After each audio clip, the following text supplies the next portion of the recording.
Bismillahirrahmanirrahim. Assalamualaikum warahmatullahi wabarakatuh. Nama saya Nur Atika binti Sudin, nombor metrik 050583. Jadi, insyaAllah hari ini saya nak membentangkan berkenaan dengan kursus kajian ilmu tarikat yang diajar oleh Ustaz Muhammad Saiful Bahri bin Abdullah. Jadi, tajuk kami pada hari ini adalah Tarikah Tijaniyah. So, kepada pengenalan, dari sudut istilah tasawuf, tarikat ni diberikan definisi yang berbeza-beza oleh tasawuf dan para pengikutnya. Antaranya adalah Syekh Al-Jurjani katanya, tarikat itu ialah sirah ataupun jalan kerohanian yang khusus bagi orang-orang yang berjalan menuju kepada Allah, yang pastinya mengharungi berbagai-bagai rintangan dan melalui peningkatan rohani dalam berbagai-bagai makam. Selain pada tu, Syekh Maulana Zakaria Al-Kandahlawi juga mengatakan bahawa tarikat itu sama maksudnya dengan Al-Ihsan. Al-Ihsan yang disebutkan di dalam hadis Jibril yang diriwayatkan oleh Umar Al-Khattab radhiyallahu anhu. Al-Ihsan seperti yang disebutkan adalah Al-Ihsan an ta'budullah ka'annaka yarah. Fa in lam takun tarahu fa innahu yaraka. Ihsan ni adalah seolah-olah engkau melihat Allah. Kalaulah engkau tak melihat Allah sekalipun, Allah itu melihat kamu. Jadi seterusnya, istilah tarikat ni bukan saja terdapat dalam kitab Al-Quran dan Sunnah, namun ianya menjadi jalan kerohanian Islam yang penting dan tak boleh dipisahkan daripada hakikat agama Islam yang sebenar. Jadi insya-Allah dalam kertas kerja ini akan menerangkan tentang salah satu tarikat yang masyhur, iaitu tarikat Tijaniyah. Di latar belakang tarikat Tijaniyah, tarikat Tijaniyah ni adalah suatu tarikat yang didirikan oleh Syekh Ahmad bin Muhammad At-Tijani, wafat pada 1230 Hijrah. Jadi beliau ni dilahirkan pada hari Khamis 13 Safar tahun 1150 Hijrah di Ain Madi ataupun disebut juga dengan Madawi di Sahara Timur Morocco. Jadi nama Tijani ni adalah dari Tijaniyah, berasal dari keluarga ibunya, iaitu Sayyidah Aisyah bin Abu Abdillah Muhammad bin Al-Sanusi Al-Tijani Al-Madawi, daripada keluarga kabilah Tijan. Jadi kabilah ini juga telah melahirkan ramai para ulama dan juga wali. Ahmad Tijani juga diyakini oleh kaum Tijaniyah ni sebagai wali agung yang memiliki darjat tertinggi serta memiliki banyak karamat. Ini kerana disebabkan oleh faktor keturunan, faktor keluarga dan proses pensyuan yang dijalani oleh dirinya sendiri. Jadi kelahiran tarikat Tijaniyah juga berkait dengan kedudukan Syekh Ahmad Tijani sebagai wali Al-Qutubu Al-A'zam. Jadi berdasarkan sejarah, darjah kewalian tersebut yang diperolehi oleh Syekh Ahmad Tijani ni diperoleh dalam masa yang panjang, iaitu setelah beliau ni mempelajari pengalaman kusufian, pengalaman kewalian pada usia 31 tahun, dan sebab itu beliau telah mencapai darjat kewalian melalui penglibatan dalam amalan-amalan wali pada usia 46. Jadi itu adalah proses yang sangat lama lah. Nama Syamim binti Muhammad Zokri, nombor metrik 050578. Saya sambung pembentangan daripada kawan saya tadi mengenai amalan tarikat Tijaniyah. Amalan zikir dalam tarikat Tijaniyah ni terbagi kepada 3 bahagian. Yang pertama disebut dengan zikir lazimah, yang kedua disebut sebagai zikir wazifah, dan yang ketiga disebut dengan la ilaha illallah. Zikir yang pertama iaitu zikir lazimah adalah zikir ini terdiri daripada 3 lafaz ucapan, iaitu yang pertama istighfar dibaca sebanyak 100 kali, selawat kepada Rasulullah dibaca juga sebanyak 100 kali. Selawat ini dibaca dalam selawat yang dibaca dalam tarikat Tijaniyah ini disebut dengan selawat Fatih. Yang ketiga, lafaz atau kalimah tahlim juga disebut sebanyak 100 kali. Okey, yang kedua, zikir wazifah. Lafaz yang diucapkan dalam zikir wazifah ni terbahagi kepada 4 jenis, iaitu bacaan istighfar, iaitu Astaghfirullahalazim sebanyak 30 kali. Yang kedua, selawat Fatih sebanyak 50 kali.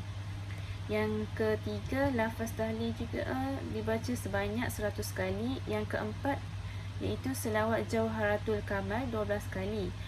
Apabila tidak dapat memenuhi persyaratan ni, boleh diganti dengan membaca selawat Fatih sebanyak 20 kali. Seterusnya yang ketiga, zikir la ilaha illallah. Zikir la ilaha illallah ni merupakan salah satu zikir yang menjadi pokok tarikat Tijaniyah.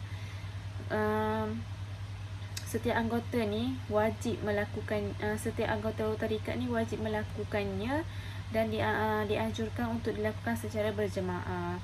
Lafaz yang diucapkan ni adalah kalimah tauhid tanpa dibatasi jumlah hitungannya dan dibaca dalam 1000 kali. Seterusnya, hasil temu buah daripada responden yang bertarikat adalah yang pertama, Prof. Nadia Dr. Syed Hazrul Razvi bin Syed Omar. Kelulusan beliau adalah PhD Usulun Tasawuf. Universiti Malaya 2010, Sarjana Pengajaran Islam dan Bahasa Arab Ilmu Wahyu, Universiti Islam Antarabangsa 1999. Sarjana Muda Usuluddin Al-Azhar University Egypt 1993, Diploma Usuluddin College Ugama Sultan Zainal Abidin Kuza 1991. Nama tarikat yang diamalkan oleh beliau adalah Naqsyabandiyah Khalidiyah. Antara soalan yang ditanya kepada beliau adalah siapakah tuan guru ustaz, iaitu Syekh Tuan Guru Haji Zahid bin Siddiq. Sehingga kini dia masih mengajar kerohanian tarikat Naqsyabandiyah, berkembang di Nusantara bahkan di dunia Islam seluruhnya. Dan berapa lamakah ustaz ni? Tahun 1994 hingga 2021. Tempoh bukan menjadi ukuran, tapi yang penting adalah ketekunan untuk bermujahadah, mendidik jiwa. Ulama sufi membaiki hati selama 30 tahun. Orang yang bersungguh-sungguh membersihkan hati daripada pelbagai penyakit. Seterusnya, pandangan ustaz mengenai tarikat dalam ilmu tasawuf. Tarikat ini jelas merupakan komponen penting dalam ilmu tasawuf. Ini kerana merujuk kepada disiplin ilmu yang berhubung kait dengan pembersihan jiwa. Tarikat ini merupakan satu perjalanan kerohanian, iaitu hati yang dididik daripada suatu peringkat ke suatu peringkat yang lain, secara khusus yang dilalui oleh salik, iaitu orang yang berjalan. Ciri-ciri khusus mestilah ada guru, pembimbing, guru, murid, silsilah amalan-amalannya dan sebagainya, bagi merentasi pelbagai perubahan hati yang berlaku dalam diri seseorang. Soalan yang seterusnya, pengalaman cabaran yang dilalui oleh ustaz dalam mengamalkan tarikat. Orang yang mengamalkan tarikat ni, dia berusaha merubah sifat nafsu daripada sifat yang buruk kepada sifat yang baik. Nafsu amarah bisu ni adalah nafsu yang desak untuk buat perkara kejahatan yang tidak disukai oleh Allah Subhanahu Wa Taala. Seterusnya, ia juga dapat mendidik nafsu untuk mengamalkan zikir tersebut. Seterusnya, menyedari tentang kebaikan zikir tersebut. Apabila hati ni merasa kasih akan sesuatu, maka apabila dia tinggal sesuatu amalan tu, seseorang yang salih ni akan berubah menjadi serba tak kena, dia tak merasa sangat rugi, dan disitulah ternyata bahawa nafsu ni telah menjadi baik. Cabaran luar ni adalah seperti tuduhan yang mengatakan tarikat ni adalah sesat, tidak betul, bercanggah dengan syariat, menyeleweng dan tidak benar. Ada juga sesetengah ni berminat dan sokong dengan tarikat ni, dan ada juga yang tidak berminat dan tidak menyokong tarikat ini. Apa yang penting ni adalah kita tahu sejauh mana kita amal sesuatu itu adalah betul dan berdasarkan pandangan ulama muktabar, maka kita juga boleh mengamalkan. Okey, pengamalan tarikat, apa perubahan yang ustaz rasai pada diri ustaz? Pertamanya, merasa berpengalaman dalam bertarikat. Perubahan sifat hati ni merupakan salah satu daripada pelbagai perbuatan hati. Bagaimana anggota zahir ada perbuatannya, begitu juga dengan hati ada perbuatannya. Apabila kita kenal Allah, kita akan sayang Allah dan kita akan sandarkan segala perbuatan kepada Allah. Kita tak akan pandang nikmat daripada Allah dan tak merasa dengki, dan itulah nikmat yang dikurniakan oleh Allah. Pada waktu itulah kita merasa berubah menjadi lebih baik dan beramal dengan amalan tarikat ni. Orang yang bersungguh-sungguh mencari redha Allah, yang mahu kenal Allah, maka Allah akan tunjukkan jalan yang banyak, dan itulah sunnatullah yang Allah kurniakan kepada kita. Okay, baik, responden yang bertarikah yang kedua adalah Ustaz Said Muhammad Hafiz bin Said Umar. Jadi kelulusan Ustaz adalah ijazah jurusan syariah, Undang-Undang Al-Azhar di Kahirah, Mesir, dan juga MA jurusan Fiqh dan Usul Universiti Islam Antarabangsa Malaysia UIM, PhD jurusan Fiqh dan Tasawuf Universiti Sultan Zainal Abidin UNISA, dan gurunya adalah Syekh Yusuf Hassani Syazuliyah. Jadi tarikat yang diamalkan oleh Ustaz Said Muhammad Hafiz adalah tarikat Syazuliyah dan juga tarikat Alawiyah. Jadi apabila di sini saya akan terangkanlah beberapa soalan yang telah saya dapatkan daripada Ustaz. Dapatkan jawapanlah. Jadi yang pertama, mengapakah Ustaz bertarikat? Jadi dekat penjelasan Ustaz telah menjelaskan kepada kita, disebabkan kita ni tidak pandai untuk membaiki hati sendiri, dan juga seterusnya kita juga tidak memahami sebab Allah menghantar kita kepada dunia, yang mana untuk mempersembahkan perhambaan hanya kepada Allah. Jadi oleh itulah kita perlukan bimbingan daripada orang yang telah melalui jalan itu untuk membantu kita sampai kepada Allah. Soalan kedua, apakah amalan yang ada dalam tarikat yang Ustaz jalani? Jadi Ustaz mengatakanlah terdapat wirid lazim, wirid yang wajib. Yang tu. Jadi selain itu ada juga wazaif ataupun tambahan wirid yang lain. Dan antara amalan lain adalah khalwah, yang mana ada 1 hari 1 malam, ada yang 3 hari 3 malam, ada yang seminggu, ada yang 4 minggu dan sebagainya. Tapi semua tu adalah dia mestilah dengan kaifiat dan kaedah-kaedah yang tertentulah, mengikut kepada tarikat yang dijalani. Jadi seterusnya, soalan yang seterusnya, bagaimanakah cabaran untuk Ustaz istiqamah dalam tarikat? Jadi Ustaz terjawab, dalam tarikat ia melatih kita untuk membuat ibadah bukan kerana beban, bukan dengan beban, tapi dengan kasih sayang. Tariquna mahabbah la ta'alif. Tarikat kami ni adalah tarikat yang kasih sayang, bukanlah satu bebanan ataupun tanggungjawab lah. Jadi kita lakukan dalam keadaan kita ni suka. Contoh, bila kita solat, kita terbayang Rasulullah SAW solat.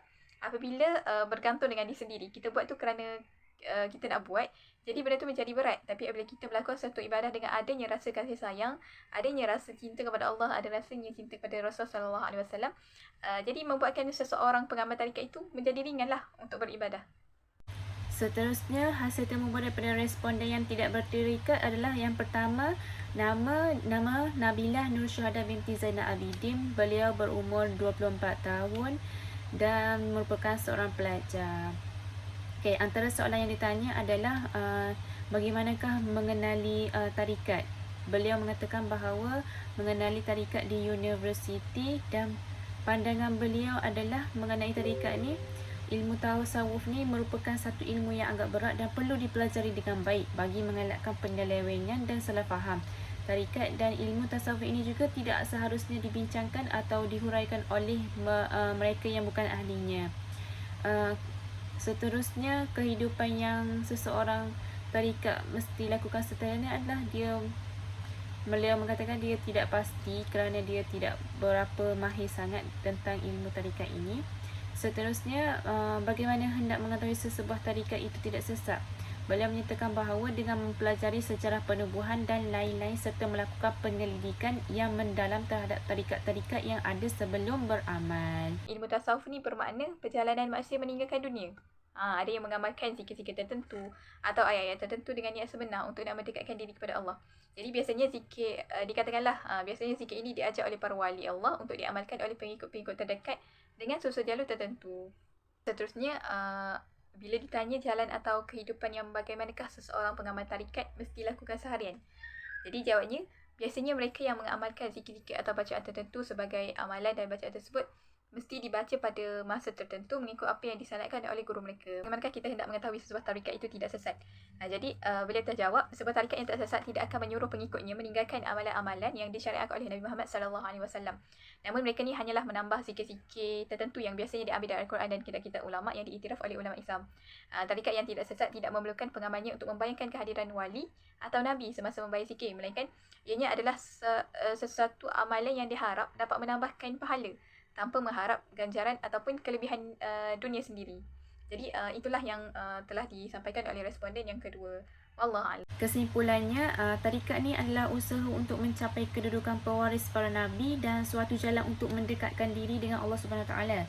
Bentuk ajaran tarikat Tijaniyah ni dikembangkan oleh Syekh Ahmad At-Tijani, merupakan perpaduan antara tasawuf amali dan akhlaki dengan dasar-dasar tasawuf falsafi. Ketiga bentuk pemikiran tasawuf tersebut ni digabungkan dalam amalan tarikatnya, iaitu zikir lazimah, wazifah dan la ilaha illallah. Daripada kajian yang dibuat kepada responden yang bertarikat dan tidak bertarikat, pengkaji mendapati bahawa pengamalan tarikat ni diterima dan diketahui kewujudannya dalam masyarakat. Sebagai seorang pelajar, kita seharusnya sentiasa mencari pendapat, fakta dan sejarah berkaitan dengan agama, khususnya mengenai pengamalan tarikat daripada sumber yang betul. Dan jika semua itu telah ditemui bukti atau hujah yang kukuh, maka kita juga boleh menerimanya. Sekian sahaja daripada kumpulan kami. Terima kasih.